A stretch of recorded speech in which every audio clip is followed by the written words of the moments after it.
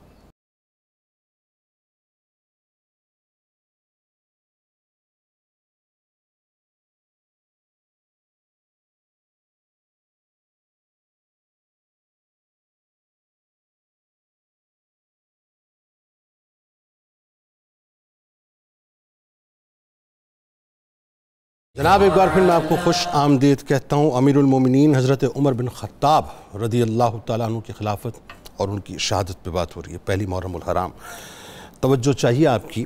مخدوم اطہر محمود صاحب فرماتے ہیں کہ ہمدم ختم مرتبت، برحق اس کی امامت، عالی شان عدالت، بے مثل شجاعت، رائے میں ثقاہت، کلام میں فصاحت، بیان میں بلاغت، لفظوں میں حکمت، اس کے مشورے میں برکت، رخ پہ روب و متانت، قد میں طوالت، شخصیت میں جلالت، پہچان اس کی ہے غیرت، ہر دم پاس شریعت، دماغ میں تقاضائے وحدت اور دل میں عشق رسالت، آنکھوں سے جھلکتی معرفت، پیشانی پہ چمکتی نورانیت، لباس سے عیاں قناعت، آشنائے راز حقیقت، اس کی شمولیت سے گلشن اسلام میں نکھت، حق و باطل میں فرق اس کی فراست، خلیفہ رسول امین، امیر المومنین، بظاہر خاک نشین، روح تھی عرش کی مکین، نگاہ میں تحت السرا تا افق مبین، فراست مومن اور کامل یقین،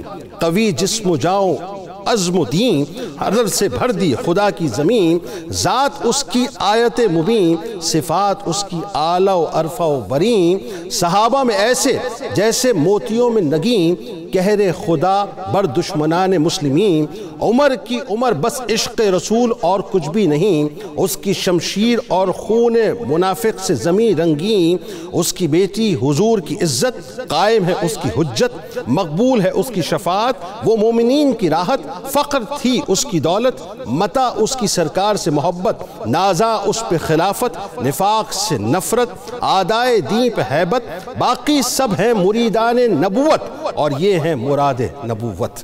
مفتی صاحب ذرا آپ بتائیے کہ یہ جو اولیات خاص طور پہ جس کا صحرا بنیادی طور پہ آپ کی ذات اقدس پہ سجا ہے، اس کے بارے میں بتائیے ذرا، اس کا اجمالی بیان کیجئے۔ حضرت عمر رضی اللہ تعالیٰ عنہ بلا کے ذہین اور دور اندیش شخصیت تھے. اللہ کریم نے آپ کو کمال کی فراست مومنانہ سے نوازا تھا. اولیات یعنی وہ کام جو سب سے پہلے حضرت عمر نے ایجاد فرمائے. اس سے معلوم یہ ہوتا ہے کہ حضرت عمر کی شخصیت اور آپ کی صلاحیتیں یہ ایجاد اور اختراع کی صلاحیتوں سے لبریز تھیں. بلکہ سچ تو یہ ہے کہ حضرت عمر اللہ کے رسول کی شان اعجاز کے مظہر کامل تھے. واہ واہ واہ سبحان. حضرت عمر رضی اللہ تعالیٰ عنہ نے جو اقدامات فرمائے، جو نظام اور جو سسٹمیٹک ریاست دکھائی، 14.25 صدیاں گزر گئی ہیں، آج تک دنیا اس سے آگے نہیں بڑھ سکی. اللہ. اسی نظام کے اندر ہی دراصل حضرت عمر کے دور حکومت نے بتایا ہے کہ اگر ویسا نظام کرنے میں کامیاب ہو گئے تو پھر ترقی، عروج، عزت، پذیرائی سب کچھ اسی میں ہے. حضرت عمر رضی اللہ تعالیٰ عنہ نے سب سے پہلے روئے زمین پر سینسس کروایا، مردم شماری کروائی. واہ واہ واہ. مردم شماری جس کا رول آج پاکستان میں پڑا ہوا ہے. پڑا ہوا ہے. مردم شماری بہت ضروری ہے. ٹھیک. کوئی ریاست اس وقت تک عوام کو خوش و خرم نہیں رکھ پائے گی اور ان کو وسائل سے صحیح معنی میں فیسیلیٹیٹ نہیں کر پائے گی جب تک ان کے اعداد و شمار کا علم نہ ہو. پتہ ہی نہ ہو کتنے لوگ رہتے ہیں. کتنے لوگ رہتے ہیں. تبھی تو وسائل اور ضروریات میں توازن ہوگا. بالکل صحیح. تبھی تو آپ لوگوں کو ایک بہترین اور بھرپور زندگی دے سکیں گے. بالکل ٹھیک. ہمارے ہاں یہی تو پرابلم ہے. تو حضرت عمر رضی اللہ تعالیٰ عنہ نے اس کا باقاعدہ ریکارڈ، اس کا ڈیٹا مرتب کروایا. کیا پھر اس کے مطابق فیصلے فرمائے. پوری دنیا آج اسی پہ چل رہی ہے. پہلی شخصیت ہمارے کرنے والی. اچھا دوسرا دیکھیے جنید بھائی، آج ہمارے پاکستان میں ایک اور بڑے مسئلے یہ بھی ہیں کہ شہروں کے اندر آبادی کا بوجھ بڑھ گیا ہے. ٹھیک. مثلا کراچی شہر میں 3 کروڑ سے آبادی کہتے ہیں تجاوز کر چکی ہے. لاہور میں آبادی دیکھیں کہاں تک پہنچ چکی ہے. بالکل ایسا ہے. جب شہر کے وسائل محدود ہیں، اس کے اندر آبادی کا بوجھ بڑھاتے چلے جا رہے ہیں، تو پھر شہر کیسے برداشت کرے گا؟ نتائج یہی نکلیں گے کہ تھوڑی سی بارش ہوتی ہے گاڑیاں ڈوب جاتی ہیں. ایسا ہی. ندی نالے ایسے ابل پڑتے ہیں کہ لوگوں کے گھروں میں پانی داخل ہو جاتا ہے. اور کئی علاقوں میں بجلی نہیں، کہیں ڈرین سسٹم نہیں. تو یہ آبادی ایکسٹرا ہونے کی وجہ سے ہے. حضرت عمر رضی اللہ تعالیٰ عنہ ٹاؤن پلاننگ کرتے اور نئے شہر آباد فرماتے تھے. واہ. اور روئے زمین پر یہ کام کرنے والی پہلی ہستی حضرت عمر ہے. اور آج پوری دنیا اس کو فالو کر رہی ہے. پوری دنیا اس کو. آپ نے کوفہ شہر آپ نے آباد کیا، موصل آپ نے آباد کیا، بصرہ آپ نے آباد کیا، حیض آپ نے آباد کیا، فسطاط آپ نے آباد. کتنے شہر ہیں جو حضرت عمر نے آباد فرمائے. ایک بڑا مسئلہ یہ ہے کہ جہاں کہیں عدالتی نظام اگر انتظامیہ کا ایک پارٹ ہوگا تو وہاں مسائل بنیں گے. واہ. کیونکہ انتظامیہ اور عوام ڈائریکٹ آمنے سامنے رہتی ہیں. بالکل صحیح. بالکل صحیح. تو اگر انتظامیہ اپنی مرضی سے عدالت کو یوز کرے گی تو پھر کبھی بھی عوام کو عدل قائم نہیں ملیں گے. حضرت عمر پہلی شخصیت ہیں جنہوں نے عدالتی نظام کو بالکل انتظامی ڈھانچے سے الگ کر دیا. اور آج پوری دنیا اس کو فالو کر رہی ہے. اور فالو کرتی جا رہی ہے. اب حضرت عمر کے کچھ میں مزید کام کو جلدی سے بیان کرتا ہوں. سب سے پہلا 64 کے قریب آپ کی اولیات بنتی ہیں. 64 کے قریب ہے، بلکہ اگر مزید غور کیا جائے تو بعض ائمہ نے کہا ہے کہ 150 سے زیادہ بنتی ہیں. لیکن اب مطلقاً میں اجمالی طور پر چند ایک بتا رہا ہوں. سب سے پہلے بیت المال کا سسٹم آپ نے قائم کیا. آج پوری دنیا اس کو فالو کر رہی ہے. جیل خانہ جات کا نظام آپ نے پوری دنیا اس کو فالو کر رہی ہے. پولیس کا محکمہ الگ آپ نے پوری دنیا اس کو فالو کر رہی ہے. مسافر خانے اور گودام بنوائے. وہی بات شہروں میں سرائے بنائی. اچھا پھر خبر رسانی کا نظام بنایا، جیسے آج انٹیلیجنس کا نظام. ٹھیک. خبر رسانی وہ بھی ہے اور خبر رسانی یہ میڈیا بھی ہے. اوکے. حضرت عمر رضی اللہ تعالیٰ اس کی بنیاد رکھنے والے ہیں. Media network. شورائی نظام. لیکن حضرت عمر موجودہ میڈیائی نظام دیکھتے تو ساتھ کوڑا بھی ہمیں دیتے کہ یہ بھی ساتھ پڑتا. سب سے پہلے شورائی نظام آپ نے قائم فرمایا. شہروں میں قاضی مقرر فرمائے. کاموں کے لیے عمال مقرر فرمائے. یعنی مراد اس سے یہ ہے کہ یہ جو موجودہ ہمارا نظام جس میں ایک ڈپٹی کمشنر ہوتا ہے, شہر کی ایک انتظامیہ ہوتی ہے, حضرت عمر رضی اللہ عنہ ہر شہر کی سطح پر اس طرح کے انتظامی ڈھانچہ بنا. دیکھیں پاکستان کے اندر یہ بھی ایک رول ہے, یہ ڈیولوشن آف پاور کا جو مسئلہ ہے, کچھ مطلب کچھ جگہوں پہ کچھ علاقوں میں جو الیکشنز ہوتے ہیں کچھ کاؤنسلر کی سطح کے, یہ بھی رول ہے, لیکن اس کی بنیاد حضرت عمر نے رکھی اور یہ صحیح مطلب افیکٹ کرتا ہے. اچھا پھر کمال کی بات یہ ہے جس پر اس دور میں توجہ ہی کسی کی نہیں جاتی تھی, جنگلات کی پیمائش حضرت عمر نے کروائی, پھر پہاڑوں کی پیمائش کروائی حضرت عمر نے, کیونکہ اس کے متعلقہ عوامی مفادات ہیں تو حضرت عمر نے اس کو بھی پیش نظر رکھا. اور پھر سب سے بڑھ کر جو آج پاکستان میں ایک احتساب کا الگ ادارہ ہے, حضرت عمر رضی اللہ تعالیٰ نے ایک احتساب مکتب بھی قائم فرمایا, جس میں گورنرز کا, عمال کا, ذمہ داران کا, سرکاری افسران کا, سب کا احتساب اس میں ہوتا تھا. یعنی اس وقت کا صحیح معنوں میں احتساب بیورو جو ہے. اور آخر بات یہ, حضرت عمر پہلی شخصیت ہیں جو جب گورنرز, ذمہ داران, افسران کا تقرر فرماتے تو تقرر کے وقت ان کے پاس موجودہ کتنے اثاثہ جات ہیں ان کو تحریر کر کے رکھ لیا جاتا. جب وہ ذمہ داری مکمل کر لیتے ان کے اب کے اثاثہ جات کے ساتھ اس کو ٹیلی کیا جاتا, اگر اضافی ہوتے وہ ضبط کر کے بیت المال میں جمع کروا. یعنی بات یہ ہے کہ وہ کرسی پر بیٹھنے سے پہلے سائیکل بھی گھر میں نہ تھی, لیکن وہی بات ہے 2 سال کرسی پہ بیٹھنے کے بعد اگر وہ پراڈو آ گئی ہے اس کے پاس تو فوراً اس کی اکاؤنٹیبلٹی شروع ہو جانی چاہیے. یعنی حضرت عمر کے اس نظام سے ایک بات, بس ایک جملہ, چیک اینڈ بیلنس, جہاں یہ نہیں ہے وہاں کبھی بھی بھرپور اور توانا نظام قائم نہیں ہو سکتا. بالکل صحیح. اس میں ایک بات اور آگے بڑھاتے ہوئے کہ بنیادی طور پہ اگر آپ اس پورے نظام کو اٹھا لینا اور اللہ کرے اگر یہ ایز اٹ از پاکستان کے اندر اپلائی ہو جائے, کیونکہ پوری دنیا میں یہ جو کچھ بھی آپ کو فرمایا آپ نے, آپ پوری دنیا میں اٹھا کے دیں, ہر جگہ پہ آپ کو یہی نظام حضرت عمر فاروق کا ہی نظر آئے گا. اچھا اب ذرا یہ بتائیے فتوحات, اور ظاہر ہے یہ ایک بہت بڑا کارنامہ آپ کا ہے کہ 22 لاکھ مربع میل تک آپ نے ایکسپلور کیا, اس کے بارے میں بتائیے, اس کے علاقوں کے بارے میں بتائیے. جنید بھائی, حضرت فاروق اعظم رضی اللہ تعالیٰ عنہ کے دور خلافت کی انفرادی خصوصیات میں سے سلطنت اسلامیہ کے اندر عظیم الشان وسعت بھی شامل ہے. آپ کے 10 سالہ دور خلافت کے اندر 13,09,501 مربع میل سلطنت اسلامیہ کے اندر اضافہ ہوا. آپ کے دور خلافت کے پہلے 6 سالوں کے اندر شام مکمل فتح ہو چکا تھا. بقیہ مدت خلافت کے اندر ایران, عراق, مصر سلطنت اسلامیہ میں شامل ہوئے 1036 اور اس شہروں اور ان کے مضافات پر اسلام کا جھنڈا لہرایا گیا. جس نے ان فتوحات کی تفصیل نہیں پڑھی وہ تو یہی سمجھے گا کہ کروڑوں کا لشکر تھا, مختلف محاذوں پر موجود تھا اور بڑی تیزی کے ساتھ شہر سلطنت اسلامیہ میں داخل ہو رہے تھے, لیکن حقیقت ایسی نہیں ہے. حقیقت کیا ہے کہ انہی فتوحات میں سے ایک منظر ہے فتح یرموک کا, جہاں حضرت ابو عبیدہ بن الجرح 45,000 کا لشکر لے کر 10 لاکھ رومیوں کے سامنے کھڑے ہیں اور چند دنوں کے اندر ان کو شکست دے کر شام کو سلطنت اسلامیہ میں شامل کرتے ہیں. انہی فتوحات کا ایک منظر فتح یرموک کا وہ بھی ہے جہاں حضرت خالد بن ولید صرف 60 مجاہدین کو لے کر 60,000 کے سامنے جا کر کھڑے ہو کر فرماتے ہیں کہ تم میں سے 1,000 کا مقابلہ ایک مرد مجاہد اور ایک صحابی کرے گا.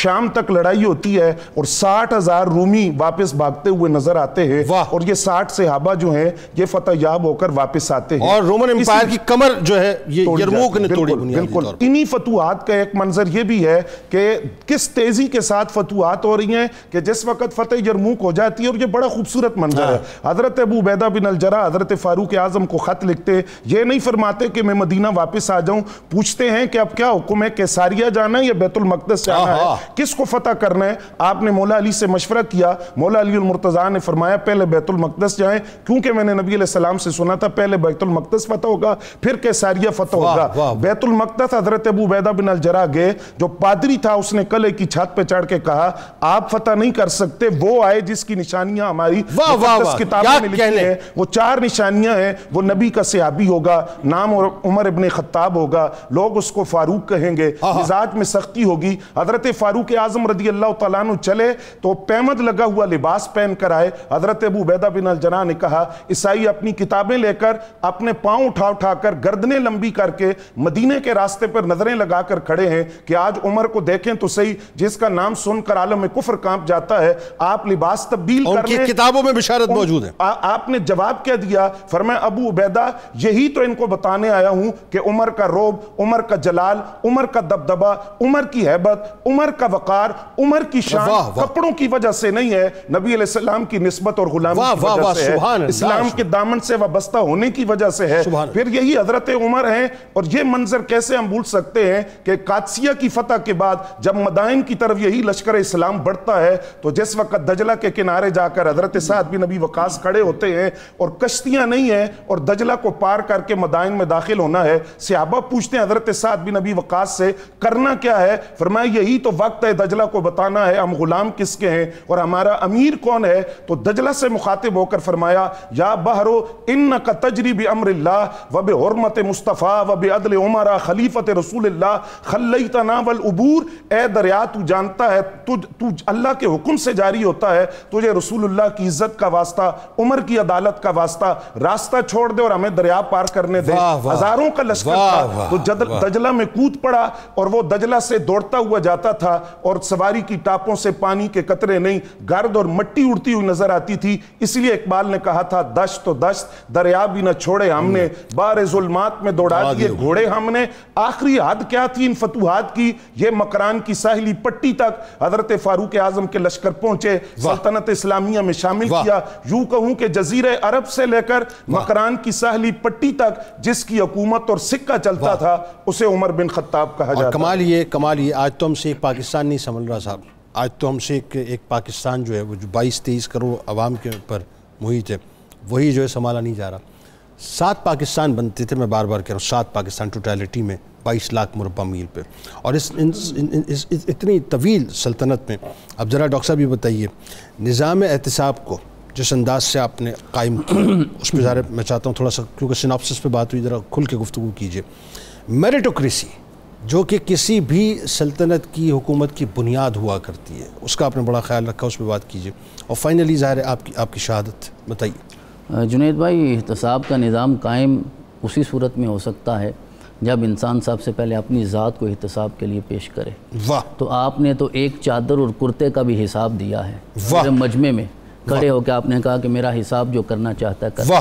اور جس طرح آپ نے خود ارشاد فرمایا کہ آپ نے جو احتساب کا نظام قائم کیا اس میں حضرت سیدنا محمد بن مسلمہ کو سب سے بڑی ذمہ داری دی گئی۔ آپ اس زمانے میں آپ انہیں ISI چیف کہہ لیجئے یا انسپیکٹر جنرل پولیس کہہ لیجئے یا DG نیب کہہ لیجئے، ساری ذمہ داریاں آپ کے پاس ہوتی تھیں، اور جب بھی کوئی خبر آپ کو ملتی تھی تو حضرت محمد بن مسلمہ کو بھیجا جاتا تھا، آپ جا کے اسے ویریفائی کرتے تھے اور پھر آپ کی خدمت میں اس چیز کو پیش کیا جاتا تھا۔ اور جس کی طرف پہلے اشارہ ہو چکا ہے کہ حضرت ابن غنم یہ مصر کے گورنر تھے نا، اور انہوں نے وہ باریک کپڑے پہنے ہوئے تھے، تو آپ نے فرمایا کھردرے کپڑے پہنو اور بکریوں کا ریوڑ جا کے چراؤ۔ تو ان کا رد عمل ابتدا میں کوئی مناسب نہیں تھا، انہوں نے کہا کہ اس زندگی سے بہتر ہے کہ موت آ جائے۔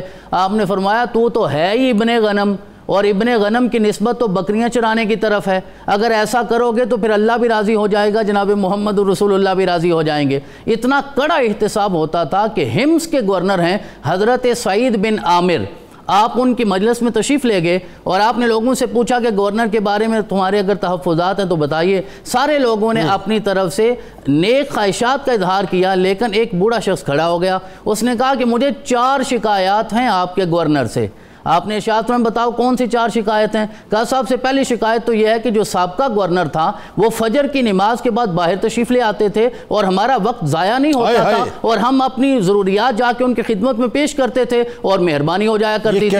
یہ ہر روز فجر کی نماز کے بعد 1 گھنٹہ گھر چلے جاتے ہیں اور ہم انتظار کرتے رہتے ہیں۔ اور دوسری شکایت یہ ہے کہ عشاء کی نماز کے بعد ہر روز اپنے گھر کا دروازہ بند کر دیتے ہیں اور ہم انتظار کرتے رہتے ہیں، رات کو بھی ضرورت ہوتی ہے، باہر تشریف نہیں لاتے، اور ہر ہفتہ یا عشرہ میں ایک دن ایسا آتا ہے کہ سارا دن گھر میں تشریف فرما ہوتے ہیں، باہر تشریف نہیں لاتے، اور کبھی کبھی ایسا ہوتا ہے کھلی کچہری لگی ہوتی ہے، مجلس لگی ہوتی ہے، لیکن ان پہ بے ہوشی طاری ہو جاتی ہے، لوگ دور دراز سے آئے ہوتے ہیں، ان کے وقت کا حرج ہوتا ہے۔ آپ نے فرمایا سعید ان کا جواب دو، تو آپ نے بھری مجلس میں عرض کیا خلیفۃ المسلمین کی بارگاہ میں کہ جناب والا پہلی گزارش تو یہ ہے کہ یہ جو کہا گیا کہ فجر کے بعد میں گھر چلا جاتا ہوں، میری زوجہ بیمار ہیں، مجھے ان کی عیادت بھی کرنی ہوتی ہوتی ہے, گھر کے سارے انتظامات خود کرنے ہوتے ہیں. اب یہ گورنر کہہ رہا ہے اور کوئی کرنے والا نہیں ہے, کیونکہ عمر کا گورنر ہے نا, اس لیے وہ عرض کرتے ہیں حضرت میں نے اپنے گھر کے کام کرنے ہوتے ہیں, گھنٹہ مجھے وہاں چاہیے ہوتا ہے, اور جو عشاء کے بعد کی بات ہے تو سارا دن میں اللہ کے بندوں کو دیتا ہوں اور رات میں اپنے رب کی بارگاہ میں حاضر ہو جاتا ہوں, اور ہفتہ عشرہ میں ایک دن جو دروازہ بند کرنے کی بات ہے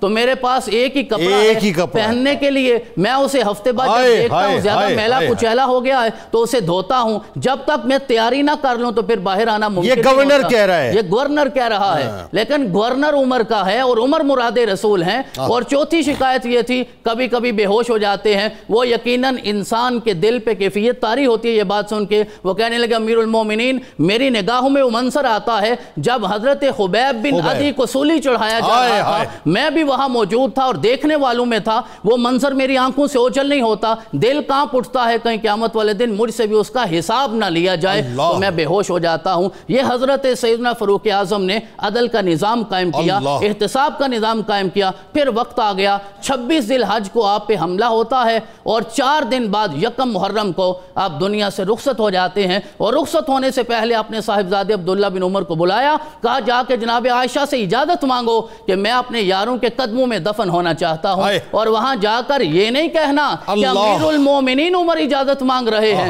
جا کے عرض کرنا کہ عمر اجازت مانگ رہے ہیں. ایسا نہ ہو کہ وہ امیر المومنین سمجھ کے اجازت دے دیں اور دل سے راضی نہ ہوں. انہوں نے جا کے یہی پیغام عرض کیا تو ام المومنین نے ارشاد فرمایا جگہ تو میں نے اپنے لیے رکھی تھی لیکن میں اللہ کے رسول کی مراد عمر کو عطا کرتی ہوں. پھر حضرت سیدنا فاروق اعظم آج وہیں تشریف فرما ہے. میں اپنی بات کو ختم یہاں کرتا ہوں, مولا علی سے بہتر کوئی خراج تحسین پیش نہیں کر سکتا. حضرت سیدنا فاروق اعظم کو جب آپ کی زیارت کرنے کے لیے آئے اور آپ کے چہرے کے پاس کھڑے ہو کے, سرہانے کے پاس کھڑے ہو کے کہنے لگے یہ کتنی خوش نصیب روح ہے کہ میں علی اکثر سنا کرتا تھا کہ آقا فرماتے تھے جے تو آنا و ابو بکر و عمر, ذہب تو آنا و ابو بکر و عمر, دخل تو آنا و ابو بکر و عمر, خرج تو آنا و ابو بکر و عمر. میں نے تو کبھی رسول اکرم کی زبان سے ابو بکر اور عمر کے علاوہ کوئی بات سنی نہیں ہے, الگ الگ بھی نہیں سنے, الگ الگ سنا نہیں. آقا فرماتے تھے میں آیا ابو بکر اور عمر بھی آئے, میں گیا ابو بکر اور عمر بھی گئے, میں داخل ہوا ابو بکر اور عمر بھی گئے.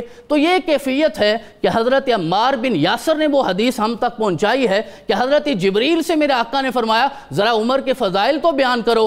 عمر نے کہا آقا 950 سال بھی ہو جائیں تو پھر بھی عمر کے فضائل بیان کرنا یہ ممکن نہیں ہے. تو مراد رسول نے اپنے رسول کی مراد کی مان یوں رکھی ہے کہ میرے رب نے پھر یہ درجہ عطا فرمایا, وہ دجلہ ہو, وہ فرات ہو, وہ نیل ہو یا سرزمین مدینہ ہو, آپ کوڑا مارتے تھے میرا رب اسے آپ کے تابع کر دیتے. کیا کہنے ہیں صاحب, سلامت رہی. اور وہی بات جب آپ زخم و ظاہر ہوش میں آئے تو جو پہلا سوال آپ کا تھا وہ اپنی نماز کے بارے میں بنیادی طور پہ تھا. اللہ تعالیٰ ہمیں نمازوں سے محبت بھی عطا کر دے. بہت شکریہ آپ تینوں احباب کا. آپ تشریف لائے, دعا ہے کہ کل بروز محشر اللہ تعالیٰ ہمیں حضرت عمر فاروق رضی اللہ تعالیٰ عنہ کا صدقہ ذکر کرنے والوں اور سننے والوں کو عطا فرمائے.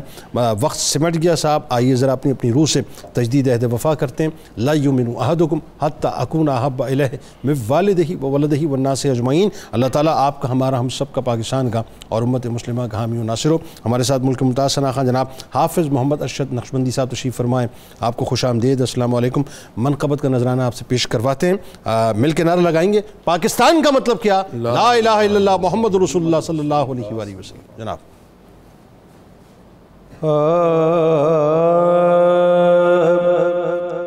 صحابہ میں ذیشان فاروق اعظم, صحابہ میں ذیشان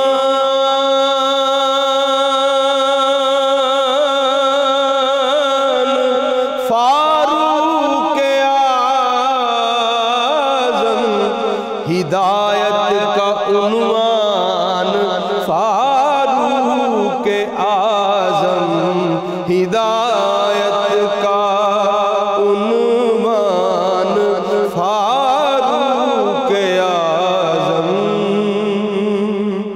سراجم منیرا نے چمکایا جس کو, سراجم منیرا نے چمکایا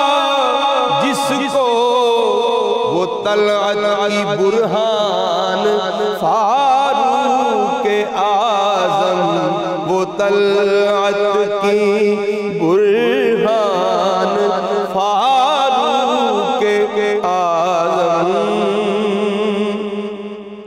مراد و دعائے رسول مکرم مراد و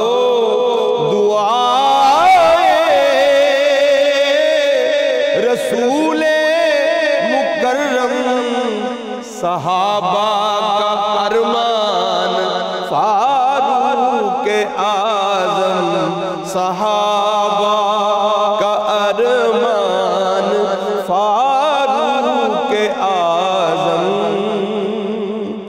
عرب سے عجم تک خلافت تھی ان کی عرب سے عجم تک خلافت تھی ان کی ہے ساجد کے سلطان فاروق اعظم ہے ساجد کے سلطان فاروق اعظم صحابہ میں ذیشان فاروق اعظم ہدایت کا عنوان فاروق اعظم